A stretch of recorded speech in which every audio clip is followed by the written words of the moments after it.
Hello everyone, my name is Ryan Cam, and welcome to my review for Man of Steel.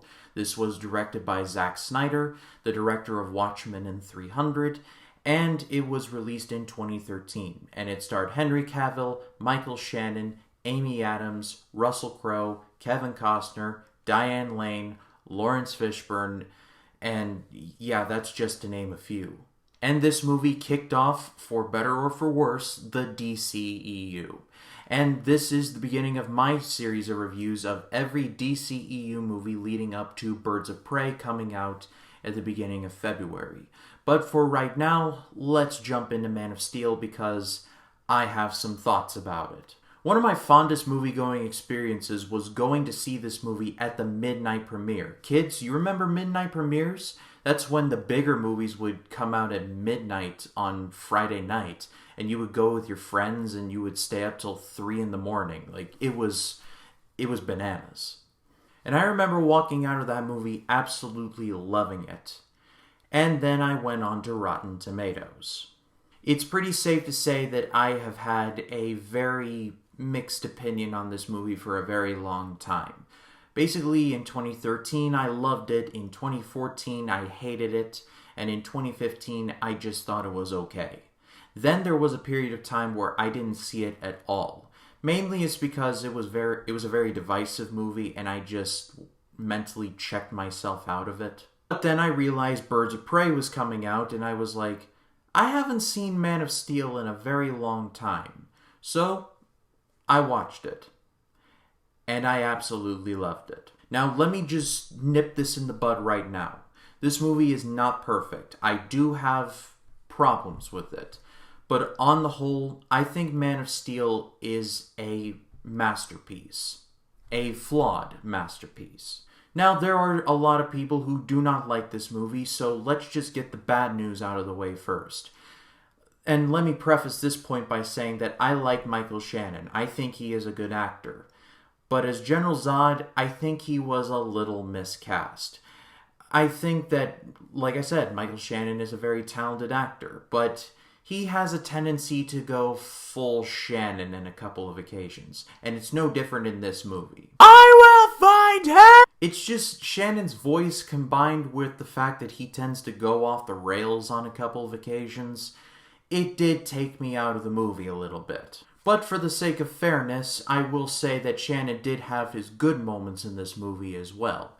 Like when he explains the relationship between he and Jor-El to Clark, that scene was really, really good. And I like the fact that Zack Snyder made him a three-dimensional character and not just a stereotypical villain. I'll talk more about Zack Snyder in a little bit, but let's stay on task. My other problem with the movie is Amy Adams as Lois Lane. Now, I like Amy Adams. I think she is a very talented actress. And before this movie, she proved to be awesome in movies like Enchanted, The Fighter, etc. But I feel like as Lois Lane, she was really given nothing to do and is just kind of there to fade into the background. I do like how Snyder tried to make her more than just the damsel in distress, but I just wanted to see more character development from her. But her career did recover nicely. And by far and away, one of the biggest complaints, at least that I've seen about this movie, is the destruction and the action as a whole, saying that there's way too much of it. And to a certain point, I do understand. The final battle between Superman and Zod is impressive. It's well shot and, generally speaking, well filmed. There's good spatial geography, there's clear stakes. I like it. But it does overstay its welcome a little bit.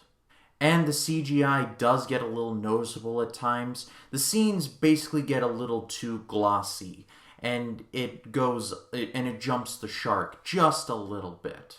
The action is still good, but again, it overstays its welcome.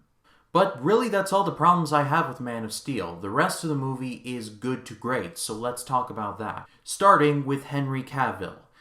I feel so sorry for Henry Cavill. Right now, he should be experiencing Robert Downey Jr. levels of popularity. But unfortunately, he is just not, because he was given a raw deal by Warner Brothers, and DC for that matter. He should be Superman right now, but unfortunately no Superman movies are planned for the near future, which is just... They ask you how you are, you just have to say that you're fine when you're not really fine, but you just can't. And I'm not just saying this as a Cavill fanboy. I think that Henry Cavill was excellent in this movie. He had a lot of great quiet moments, not to mention the fact that, he could sell a beatdown. But one of my favorite scenes in the entire movie is the moment when he puts the costume on for the first time. And he starts learning how to fly, and he doesn't get it right away. But when he actually does, wow. I think I just got goosebumps. I will put that flying scene with Henry Cavill's acting and Hans Zimmer's pulse-pounding score, which may be his very best ever, against any scene in the MCU, like from Iron Man to Endgame. Throw down the gauntlet, and I will put up that scene against any one of those movies. The point I'm trying to get at is that Cavill was kind of perfect for this role. And again, he should be experiencing Robert Downey Jr. levels of popularity. And here's to hoping that Warner Brothers can work out something in terms of bringing Superman back to the DCEU. Because now that the DCEU is gaining back some of its credibility, I think it's time. I think it's more than time. But now let's talk about the visuals, because good golly, Miss Molly, this movie is freaking gorgeous. Whoever did the cinematography of this movie needs to work for the next 30 years, because this cinematographer, went above and beyond. Zack Snyder movies are normally easy on the eyes, but I think Man of Steel may be Snyder's best looking movie, including Watchmen and 300. And Sucker Punch. I also love how Krypton looks in this movie. In the 1978 version, which I'll talk about in a second, Krypton just basically looked like an ice ball. It was just, oh look, white, and oh, glass, and oh, slightly grayer white. Snyder made Krypton in this movie look like an actual tactile world that did exist, with animals and life and culture. I like that. I like the spirit of that. But I also really like the supporting cast in the movie. Russell Crowe is awesome as Jor-El, and a lot of people like to complain that Russell Crowe has basically one tone of acting, with his eyes squinted and very muttering tone. But I bought him as Jor-El. From what I've read in the comics, Jor-El is meant to be a scientist, a man of science, who is very logical and reasoned. And yeah, Russell Crowe fit the bill there. I would certainly rather take him over a disinterested Marlon Brando every day of the week and twice on Sunday. I mean, Krypton.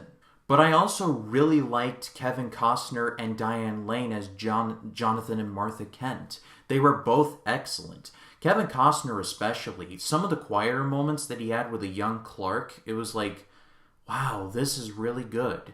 For all of those people that say that Zack Snyder can't tell a story, again, I will put up these scenes with any of the scenes in the MCU, and I'm sure that they will win. Man of Steel, above all of his other movies, proves that Zack Snyder is not just style over substance. There is a beating heart in all of his movies.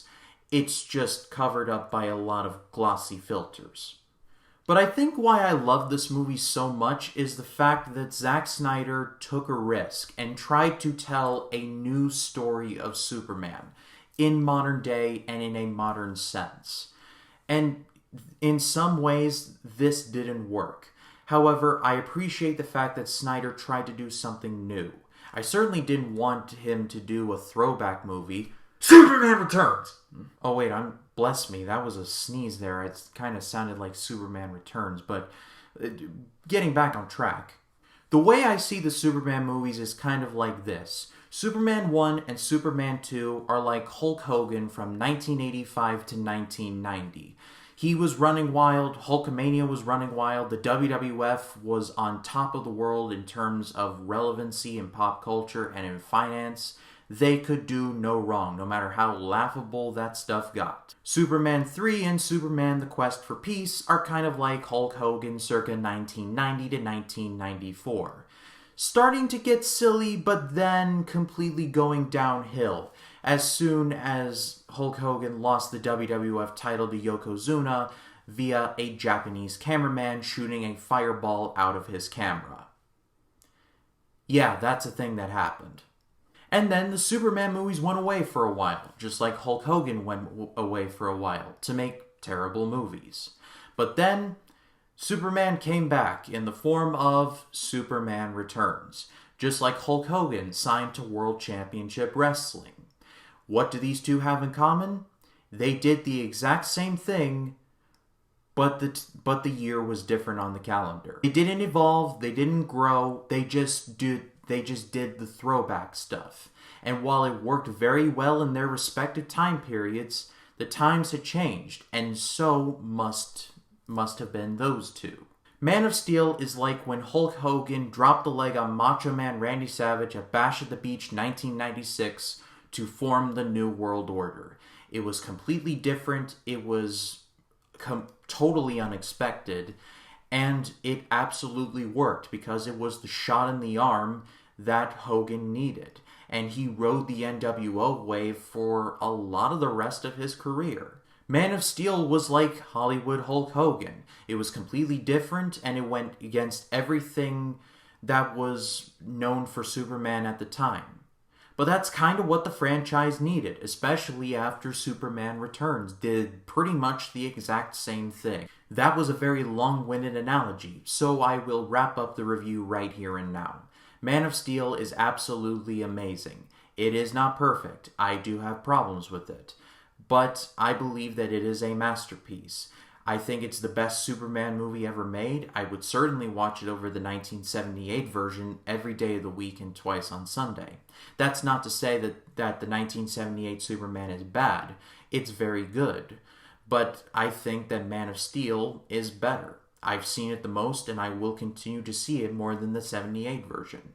The DCEU's and Zack Snyder's penchant for making things very dark and gritty was made fun of a lot, especially in 2016 and 17. But I think that this different tone and style could have worked if only the studio had just gotten behind it.